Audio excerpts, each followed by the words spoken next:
Bonjour les élèves, voici un exercice, un petit problème. On cherche le prix d'un café et d'un soda.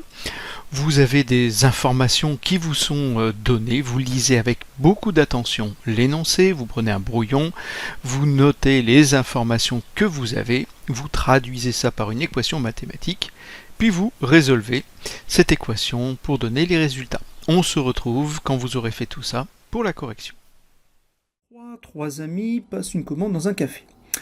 Ils vont commander des sodas et des cafés, vous avez plusieurs informations. Un soda coûte 50 centimes de plus qu'un café, et la deuxième commande coûte 70 centimes de plus que la première. On vous demande de déterminer le prix d'un café et le prix d'un soda. Alors on peut avoir le sentiment qu'il faudrait deux lettres parce qu'il y a deux inconnus, mais en fait les deux sont liés, donc on va pouvoir se contenter de définir le choix d'une seule inconnue. Alors moi j'ai pris comme inconnu le prix du café. Donc j'ai appelé C pour café, le prix de l'inconnu, bien sûr vous pouvez mettre X ou une autre lettre. Si le café coûte C euros, on sait que le soda, lui, coûte 50 centimes de plus, donc le prix d'un soda c'est C plus 50, enfin plus 0,50.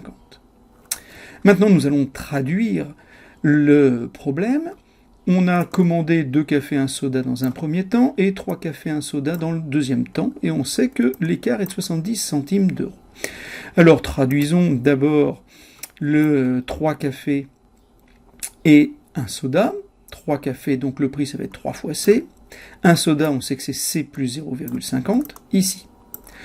2 sodas et un café, donc 2 fois C plus 0,50, avec parenthèse absolument obligatoire.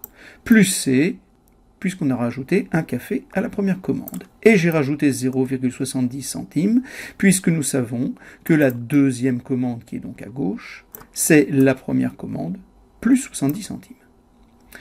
Maintenant que nous avons mis en équation notre problème, nous n'avons plus qu'à respecter nos règles du calcul littéral et des résolutions d'équations. Cette parenthèse ici ne sert à rien, 3 fois C, ça s'écrit tout simplement 3C. Cette parenthèse-là ne sert à rien non plus, plus C plus 0,50. Là par contre, j'ai une factorisation, je vais donc développer par 2 fois C, ça fait 2C, 2 fois 0,50, ça fait 1. Plus C plus 0,70. Je peux encore faire certains calculs, 3C plus C, ça va m'en faire 4. 4C, et ici 1 plus 0,70, ça fait 1,70, et en même temps 2C plus C, ça fait 3C. Maintenant, je ne peux plus faire de calcul ici, je vais utiliser les règles de résolution des équations. Pour cela, je vais d'abord m'occuper de ces C, là, de ces inconnus, qui sont du mauvais côté. Je vais donc enlever 3C de chaque côté. Ainsi, à gauche, il me reste 4C moins 3C, il me reste donc C. Plus 0,50, tandis qu'à droite, je n'ai plus de C, il me reste un 70. Le 0,50 ici, on va l'éliminer en soustrayant 0,50. Ainsi, les 0,50 à gauche s'éliminent. Il me reste C égale 1,20.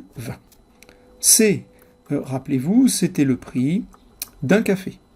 Donc un café va coûter 1,20 € et on sait que le soda coûte 50 centimes de plus. Donc le soda va coûter 1,70 €. Vérifions que tout cela correspond à notre énoncé. Je vais donc calculer 2 sodas et un café. Voilà le calcul, on obtient 4,60 €. Je vais également calculer 3 cafés et un soda, la deuxième commande. J'ai obtenu 5,30 €. L'écart est bien de 0,70. Donc, conclusion, un café coûte 1,20 €, un soda coûte 1,70 €.